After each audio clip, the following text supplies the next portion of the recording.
Hi, I'm Evie Kimsing, editor at identityweek.net. We're here on day 2 of Identity Week America. I'm joined now by Joni Brennan, who's president of the Digital ID and Authentication Council of Canada. Lovely to have you at the event today. Yeah. How important is a collaborative approach to advancing digital identity ecosystems? Yeah, we believe that the collaborative approach is foundational to supporting digital identity and an ecosystem around it. The reason for that is because people are transacting in all kinds of ways through their life. They're transacting with government, they're transacting with their bank, they're transacting with their school. And so we need to design digital ID that works for people everywhere for their benefit and protects them and keeps their data secure and private, while also enabling them to share what they want to share for what they need to do in life. And how can we achieve an interoperable identity ecosystem? That's another big thing in the industry at the moment. Yeah, I think what we see in the ecosystem at my organization, the DIAC, is that when it comes to digital identity, the one-size-fits-all approach doesn't actually fit at all. People use identity in different ways. There are different kinds of technologies that are maybe more fine-tuned to some use cases versus others. And so when we look at the question of interoperability, what we look at is, can you trust the information that is being provided? Can you trust the verification, how a solution was created? And so we look at all of these aspects and look at how can we move trust from one solution to the next. In terms of the technical interoperability, that's a much more difficult question. So what we think is important right now is to focus on that trust so that systems and solutions can work where they're best suited to work today, and decision makers can make good decisions, as well as people who are using the services can make good decisions as well. How does the standard of digital identity in Canada compare to the rest of the Americas, other markets, European markets? Yeah, I would say that Canada has uniqueness as a culture and an ecosystem and governance, but it also has a lot of similarities with other places as well.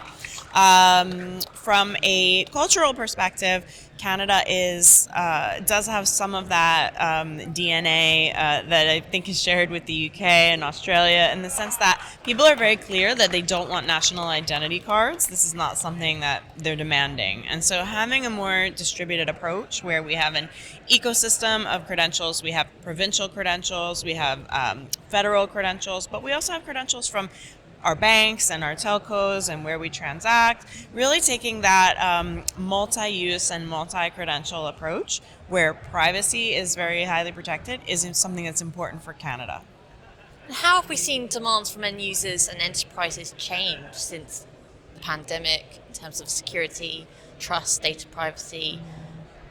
Well, at the DIAC, we've done 3 years of research. We're about to do our 4th year on this topic, where we've asked people what they think about digital identity.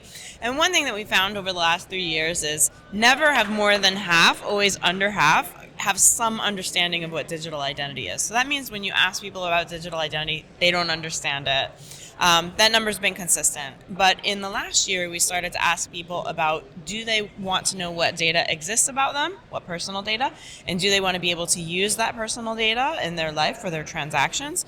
91% said yes, they want to know what data exists about them in government systems, followed by 81% saying they wanted to know what data exists about them in private sector systems. So those high numbers tell us that people don't understand what digital identity is. They do understand personal data and personal data control, and that is something that they're demanding. What are the current challenges to advancing these technologies, biometrics, digital ID? The current challenges, I think, are around this issue of trust. First of all, it is a complex ecosystem, so in terms of how business processes line up, our business is able to ask the right questions, because sometimes those questions are tuned to the alternative or the traditional methodologies.